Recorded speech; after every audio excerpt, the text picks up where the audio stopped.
Hi welcome to holistic life with Usha YouTube channel. இன்றைக்கி வந்து general topic பார்க்க போகிறோம். So the topic is modern AI versus ancient wisdom. அதாவது நவீன செயற்கை நுண்ணறிவு வெர்சஸ் பழமையான ஞானம்.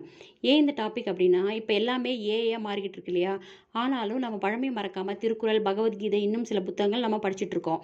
ஆனால் இந்த காலகட்டத்தில் இப்போ இருக்கிற பசங்களுக்கு இந்த புத்தகங்களுடைய வேல்யூஸ் தெரியல. அப்புறம் ஏஐ எதுக்கு யூஸ் பண்ணுங்கிறது தெரியல. அதுக்காக தான் இந்த டாபிக்.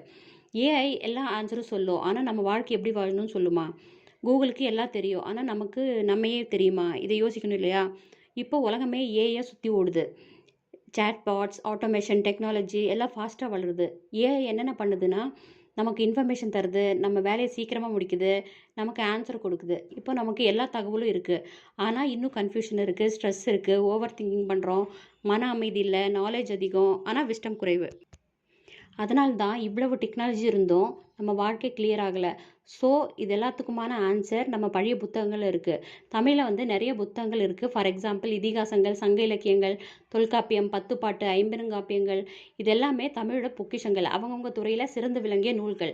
தமிழில் பல சிறந்த நூல்கள் இருந்தாலும் எல்லா காலத்திலும் எல்லா மக்களாலும் ஏற்றுக்கொள்ளப்பட்ட நூல் திருக்குறள். திருக்குறள் ஒரு முழுமையான வாழ்க்கை வழிகாட்டி, கைடு. அப்புறம் எனக்கு இன்ட்ரெஸ்டிங்கான புக் வந்து பகவத்கீதை. மகாபாரத்தில் ஒரு பகுதி தான் பகவத்கீதை. பகவத்கீதையை படித்தா நம்ம வாழ்க்கையோட ஆழமான அர்த்தம் என்னன்னு புரிஞ்சிடும். எங்கள் ஊரில் ராமர் கிருஷ்ணர் கோயில் இருக்குது. எவ்ரி சாட்டர்டே பஜனை நடக்கும்.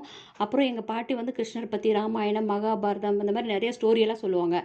ஸோ அதனால தான் சின்னதுலேருந்து எனக்கு கிருஷ்ணர் மேலே ஒரு பற்று. அப்புறம் கிருஷ்ணர் வந்து இந்த உலகத்தில் பிறந்தாரா வாழ்ந்தாருங்கிற ஆராய்ச்சியில் இறங்காமல் அதில் என்ன கருத்து சொல்கிறாங்கன்னு பார்க்கணும்.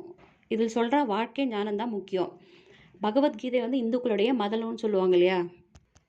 ஆனால் எல்லா மதத்தினரும் படிக்கிறாங்க. எப்படின்னா, நான் கிறிஸ்டின் காலேஜில் படித்தேன். அங்கே ஒரு சிஸ்டர் வந்து நல்ல பழக்கம் எனக்கு. அவங்க வந்து பகவத்கீதை புக்கு வச்சுருந்தாங்க. நான் வந்து அப்படியே ஷாக் ஆகிட்டேன். சிஸ்டர் அப்படின்னு அவங்க வந்து சொன்னாங்க, this is not only Hindus holy book, this is life philosophy புக்னு சொன்னாங்க. இந்த ஜெயம் ரவி கோமாளி படம் இருக்கு இல்லையா? அதுலேயே அவள் கோமாவிலேருந்து திரும்பி வெளியே வந்த அப்புறம் சொல்லுவா இல்லையா, என்னடா பண்ணி வச்சுருக்கீங்க, அந்த மாதிரி இருந்துச்சு எனக்கு. ஸோ மதங்கிறதெல்லாம் மக்கள் உருவாக்குனது தான். ஆனால் எனக்கு ஒரு நம்பிக்கை இருக்குது. என்னென்னா, நம்ம முன்னோர்கள் வந்து இந்த பிரபஞ்சத்தை பார்த்து, நம்ம இயற்கையை பார்த்து ஆச்சரியப்பட்டு ஞானம் அடைஞ்சு அவங்களுக்கு ஏதோ ஒரு பவர் சக்தி தோணியிருக்கலாம். ஒவ்வொருத்தருக்கும் ஒவ்வொரு தாட் இருக்கு இல்லையா? ஸோ அதனால் இந்த மாதிரியெல்லாம் புதுசாக ஒவ்வொருத்தரும் ஒவ்வொன்றும் கண்டுபிடிச்சிருக்கலாம். So, both Tirukkural and Bhagavad Gita are not just books, they are powerful teachers of life, guiding people across generations. Thirukkural வந்து எப்படி வாழணும்னு, உலகில் எப்படி வாழணும்னு சொல்லி கொடுக்குது, ரைட் ஆக்ஷன்ஸ். பகவத்கீதை உள்ளத்தில் எப்படி வாழணும், ரைட் மைண்ட் செட் சொல்லி கொடுக்குது. ஸோ இந்த இரண்டையும் எல்லாருமே படிக்கணும். நெக்ஸ்ட்டு ஏஐக்கு வரலாம்.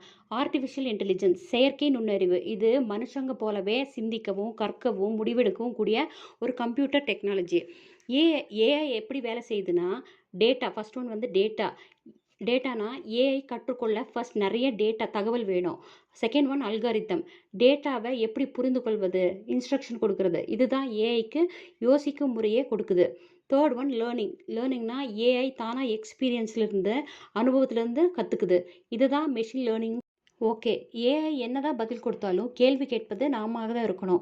ஏஐ பதில் தந்தாலும் ஆனால் அது சரியாக தவறான்னு டிசைன் பண்ணுறது நாம தான் இருக்கணும். நம்ம கேள்வி கேட்காமல் இருந்தால் நம்ம சிந்திக்கும் திறன், கிரிட்டிக்கல் திங்கிங்கை எழுந்துருவோம்.